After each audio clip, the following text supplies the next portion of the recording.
জোহরের নামাজের পর এফডিসিতে হবে চিত্রনায়িকা অঞ্জনা রহমানের প্রথম জানাজা। এ নিয়ে আলোচনাতে সেখান থেকে যুক্ত হচ্ছেন সহকর্মী আল সামাদ আহমেদ রুবেল। রুবেল, এফডিসিতে তার মরদেহ নেওয়া হয়েছে কিনা এবং কারা এসেছেন সেখানে জানাবেন।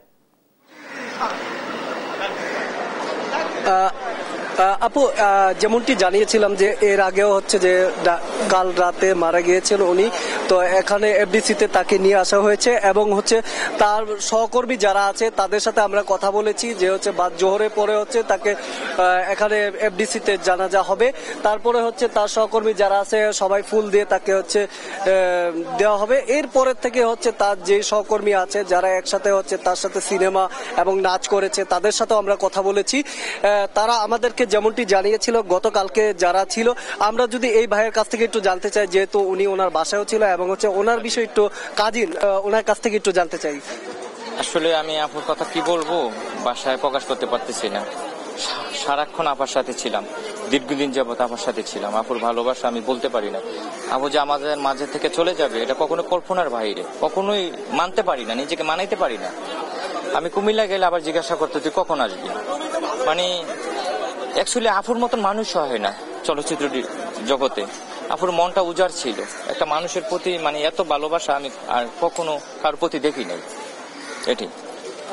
তাছাড়া যতটুকু আমরা দেখতে পেরেছি এখানে অনেক সহকর্মীরা আছে যারা হচ্ছে আপনার আমরা একটু দেখাই আপনাদেরকে, এই যে লাশবাহী যে গাড়িটা, সেই গাড়িটা নিয়ে হচ্ছে এখানে আনা হয়েছে।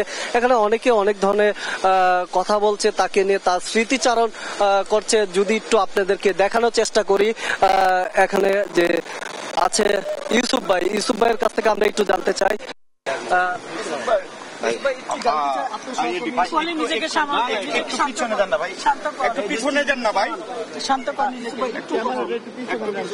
কি বলবো ভাই, শুধু বলবো ওনার জন্য সবাই দোয়া করবেন।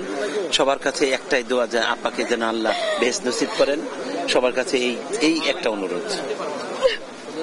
তাছাড়া এখানে সনি ভাই আছে, সনি ভাইয়ের কাছ থেকে একটু জানতে চাই। সনি ভাই, দীর্ঘদিনে একসাথে আপনাদের পথ চলা এবং হচ্ছে শিল্পী সমিতিতে উনি নির্বাচন করেছে, একটু আপনার কাছ থেকে।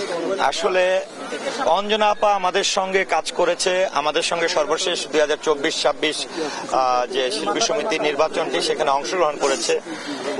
অঞ্জনা আপা কিন্তু বিজয়ী হতে পারেনি, কিন্তু আমরা প্রত্যেকটি মুহূর্ত অঞ্জনা আপার যে অ্যাক্টিভিটিস, অঞ্জনা আপার ভালোবাসা, অঞ্জনা আপার প্রতিটি কাজে যে সম্পৃক্ততা, আমাদের বিজয়ের চেয়েও অধিক বিজয় তিনি নিয়ে সবসময় আমাদের সঙ্গে চলাফেরা করেছেন। চলচ্চিত্র সংশ্লিষ্ট সকল কার্যক্রমে তিনি ছিলেন। তো সেখানে আসলে অঞ্জনা আপাকে নিয়ে বলতে গেলে আমি বলবো যে আমি যখন ঘরে ফিরে আমি আমার বাচ্চাকে যে আচরণ দেখি, আমার মনে হয় যে অঞ্জনা আপা সে নিষ্পাপ মানুষের মতোই ছিল। আমি আমার শিশুকে তো অবশ্যই নিষ্পাপ বলবো, চঞ্চল বলবো।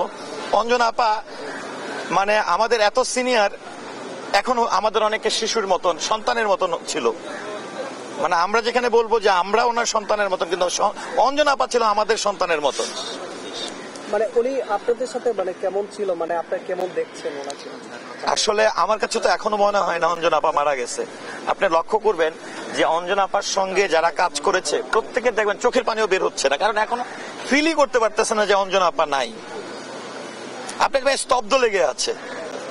তো আমরা আসলে মানে অঞ্জনা আপার সম্পর্কে কি বলবো, কারণ অঞ্জনা আপার সম্পর্কে সারা দেশের মানুষ জানে, সারা দেশের চলচ্চিত্র প্রেমীরা জানে। যেটা আমরা আমাদের মুখ থেকে বলবো সেটি উনি তার অ্যাক্টিভিটিস, ওনার কার্যক্রমে। তাছাড়া যদি একটু জানাই যে হচ্ছে অঞ্জনা আপাকে নিয়ে হচ্ছে অনেক কথা বলেছে, সে বিষয়টা যদি আপনাদেরকে দেখানো হয়েছে।